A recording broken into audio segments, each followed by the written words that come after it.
ಹೋದ, ಬೆಂಕಿ ಹಚ್ಚಕ್ಕೆ ಹೋದ, ನನ್ನ ಮೇಲೆ ಇವತ್ತು ಕೆಂಡ ಕಾರಿದ್ದೀರಿ. ನನಗೇನು ಬೇಸರ ಇಲ್ಲ. ದಯವಿಟ್ಟು ನಿಮ್ಮ ಹಿರಿಯ ಶಾಸಕರ ಹೇಳಿಕೆ ನಾನು ಗಮನಿಸಿದ್ದೇನೆ. ಇವತ್ತು ಯಶವಂತರಾವ್ ಗೌಡ ಪಾಟೀಲ್ರವರು ಕಬ್ಬು ಬೆಳೆಗಾರರು ಹೋರಾಟ ನಡೀತಾ ಇದ್ದಾರೆ, ಹೋರಾಟಗಾರರೆಲ್ಲ ಅಂತ ಹೇಳ್ತಿದ್ದಾರೆ. ನಾಚಿಕೆ ಆಗಬೇಕು. ಕಬ್ಬು ಬೆಳೆಗಾರರಿಗೆ ಇವತ್ತು ರೈತರಿಗೆ ಅಪಮಾನ ಮಾಡುವಂತ ಕೆಲಸ ಇವತ್ತು ಶಾಸಕರು ಮಾಡಿದ್ದಾರೆ.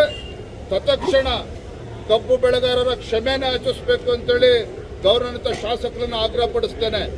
ಹಾಗಾಗಿ ನಾವು ಮುಖ್ಯಮಂತ್ರಿ ಹೇಳತಕ್ಕಂಥದ್ದು ಇಷ್ಟೇನೆ, ಯುದ್ಧ ಬಂದಾಗ ಶಸ್ತ್ರಾಭ್ಯಾಸ ಮಾಡುವ ಬದಲಾಗಿ ಇವತ್ತು ಕಬ್ಬು ಸೀಸನ್ ಪ್ರಾರಂಭ ಆಗುವ 1 ತಿಂಗಳು 2 ತಿಂಗಳು ಮುಂಚಿತವಾಗಿಯೇ ಇವತ್ತು ಕರೆದಿರ್ತಕ್ಕಂಥ ಸಭೆಯನ್ನು ನೀವು ಕರಿಬೇಕಾಗಿತ್ತು.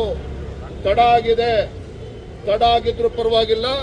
ರೈತರ ತಾಳ್ಮೆಯನ್ನ ಪರೀಕ್ಷೆ ಮಾಡಬೇಡಿ. ಪ್ರಧಾನಮಂತ್ರಿಗಳಿಗೆ ಪತ್ರ ಬರೆದಿದ್ದೇನೆ ಅಂತೇಳಿ ಕೈ ಕಟ್ಕೊಂಡು ನೀವು ಸುಮ್ಮನೆ ಕುಂದ್ರಬೇಡಿ. ಮುಖ್ಯಮಂತ್ರಿ ಕುರ್ಚಿಗೆ ಎಷ್ಟು ತಲೆ ಕೆಡಿಸ್ಕೊಂಡಿದ್ದೀರೋ ಅದರ 10% ಇವತ್ತು ಕಬ್ಬು ಬೆಳೆಗಾರರ ಬಗ್ಗೆ ತಲೆ ಕೆಡಿಸ್ಕೊಳ್ಳಿ.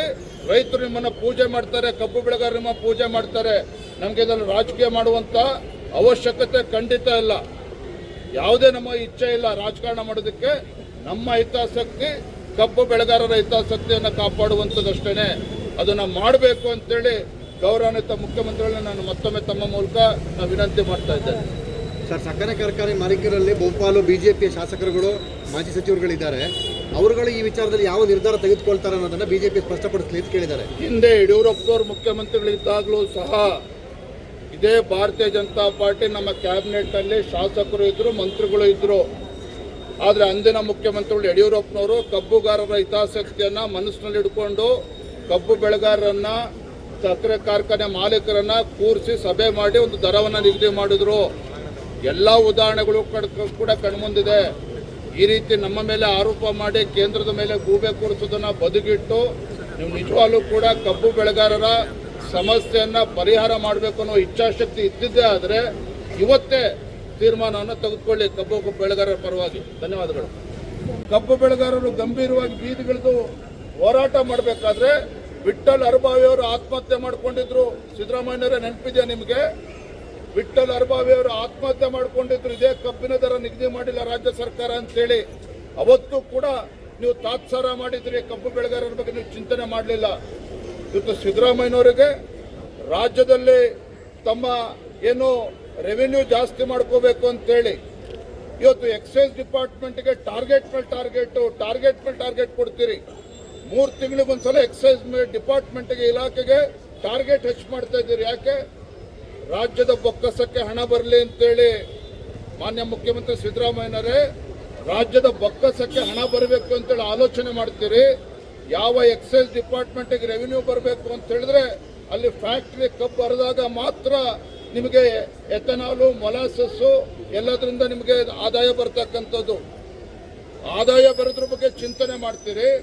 ಆದರೆ ರೈತರಿಗೆ ಒಂದು ವೈಜ್ಞಾನಿಕ ಬೆಲೆ ಫಿಕ್ಸ್ ಮಾಡೋದ್ರಲ್ಲಿ ರಾಜ್ಯ ಸರ್ಕಾರದ ಜವಾಬ್ದಾರಿ ಇಲ್ಲ, ಕೇಂದ್ರ ಸರ್ಕಾರದ ಹೊಣೆ ಅಂತೇಳಿ ದೂರ್ತಿರಲ್ಲ. ಆ ಭಗವಂತ ಮೆಚ್ಚನ ನಿಮಗೆ ಮಾನ್ಯ ಮುಖ್ಯಮಂತ್ರಿಗಳೇ. ಅಕ್ಷಮ್ಯ ಅಪರಾಧ ನೀವು ಮಾಡಿರ್ತಕ್ಕಂಥದ್ದು. ರೈತರುಗಳು ಬೀದಿಗಿಳಿದು ಹೋರಾಟ ಮಾಡುವಂತ ಸಂದರ್ಭ ಇವತ್ತು ಸೃಷ್ಟಿ ಆಗಬಾರ್ದಿತ್ತು. ಕಬ್ಬು ಬೆಳೆಗಾರರು ಬೀದಿಗಿಳಿದು ಹಗಲು ರಾತ್ರಿ ಪ್ರತಿಭಟನೆ ಮಾಡ್ತಕ್ಕಂಥ ಸಂದರ್ಭ ಸೃಷ್ಟಿ ಆಗಬಾರ್ದಾಗಿತ್ತು. 2ನೇ ದಿನ 3 ದಿನಕ್ಕೆ ನೀವು ಜವಾಬ್ದಾರಿ ವಹಿಸಿ, ಮುತುವರ್ಜಿ ವಹಿಸಿ ಅಲ್ಲಿ ಸಮಸ್ಯೆಗೆ ಪರಿಹಾರ ನೀಡುವಂತ ಭರವಸೆ ತಾವು ನೀಡಬೇಕಾಗಿತ್ತು. ನಿಮ್ಮ ಸರ್ಕಾರ ಮಾಡಲಿಲ್ಲ.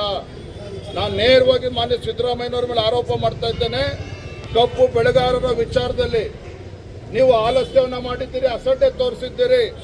ಕಬ್ಬು ಬೆಳೆಗಾರರ ಹಿತಾಸಕ್ತಿಯನ್ನು ಕಾಪಾಡುವಂತ ನಿಟ್ಟಿನಲ್ಲಿ ಯಾವುದೇ ಕ್ರಮವನ್ನ ಕಾಂಗ್ರೆಸ್ ಸರ್ಕಾರ, ನಿಮ್ಮ ಸರ್ಕಾರ ತೆಗೆದುಕೊಂಡಿಲ್ಲ.